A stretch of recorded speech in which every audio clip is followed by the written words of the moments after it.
Hi, I'm Marty Kaplan, director of the Norman Lear Center. I'm here at Robert Greenwald's Brave New Studios with David Bollier, who's written a terrific new book called Viral Spiral: How the Commoners Built a Digital Republic of Their Own. So David, who are these commoners?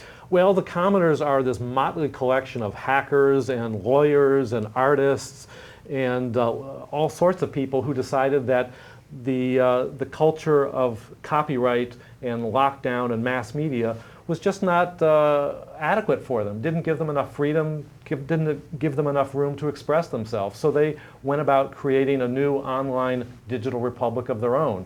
It consisted of originally free software, which meant that they could own the software platform for their culture.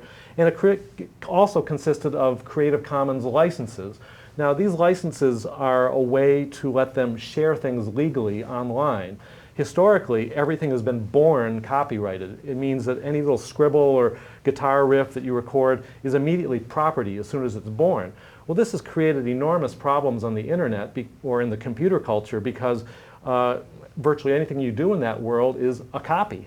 The cache of your computer or looking at a website, that's a copy.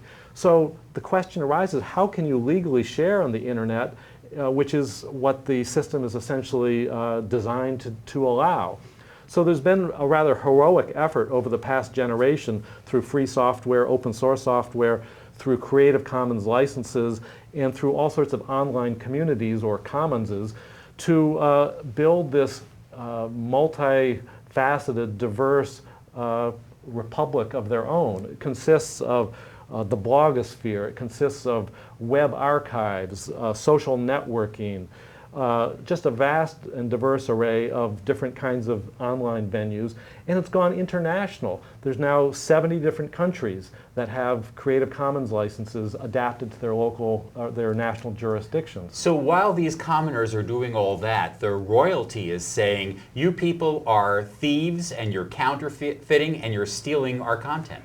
Well, the beauty of the Creative Commons license is they're based on copyright law, meaning if you own the copyright for a work, you're essentially saying you can share this for free. So it doesn't violate copyright law, and in a way they're bypassing the policy debates by simply saying, you know what, we're going to create our own culture, our own digital republic, and we're not going to engage directly with the policy world except as it might impinge upon our freedom. So that's kind of the beauty of it. It's not taking frontally some of these Washington debates. It's sort of like, hey, we can make our own world and have it legally protected, so the creativity that we create here, the information we gather and amass, be it Wikipedia or Flickr, the photo sharing site, nobody can take it private. Nobody can steal it. We can have it as a shared resource in perpetuity, and that's the basis of its long-term strength. Your book is a kind of secret history of how all this came to be. Well, it has happened under the radar screen of the mainstream world because it's been taking place for about 20, 30 years now, devising through lots of painstaking work legal licenses that will stand up in court that will protect their commonses. And it's sort of the basic principle, that which is created within the commons shall stay within the commons, and that's what allows this world to stay. Previously, companies like Disney would take folk tales and make it their own, and essentially built an empire of corporate wealth by appropriating and taking private that which belonged to the commons. So the commoners here are finding the means through software, through licenses, through their own social ethic of how they're going to govern their shared resources, creating the means for creating a sustainable online community of resources. You talk about something called the Great Value Shift. What is that? Well, the Great Value Shift is what the internet and digital technologies have provoked. It has structurally made it more efficient to create valuable things online. Centralized media has all sorts of costs that people don't really associate with media. There's lots of expensive equipment. There's lawyers to deal with contracts. There's identification and recruitment of talent. There's advertising. And so once you total all that up, it is a very expensive bill relative to what the internet can often do more cheaply.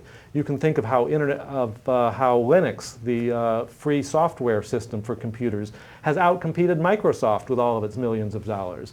You can think how a lot of online communities are outcompeting journalism in breaking scoops and bringing insightful analysis to the fore that they can't manage with their large homogeneous audiences. So the great value shift is about, I think, an epical shift in the way value is created and how online communities can often do it more efficient, more flexibly, more responsively than centralized media. You talk in the book about the way in which this new community is changing the world of education and textbooks and publishing in particular. Well, this is a really there's a lot of dramatic changes going on there, where a lot of journals, scholarly journals, are too expensive for libraries to buy anymore. They cost $1,000 a year for a highly specialized journal, and for the past 20 years they've been going up 7.5% every year. So a lot of disciplines, there's now more than 3,900 of them, who've created open access journals where the journal is created and its contents are available for free in perpetuity. So this is a way of bypassing expensive commercial journals. You have open textbook projects where communities are creating modular textbooks that, once they get produced, can be updated quickly, and then you can have print on demand for, say, $25 or $30 instead of $150, the way the commercial publishers would charge. The book is Viral Spiral by David Bollier.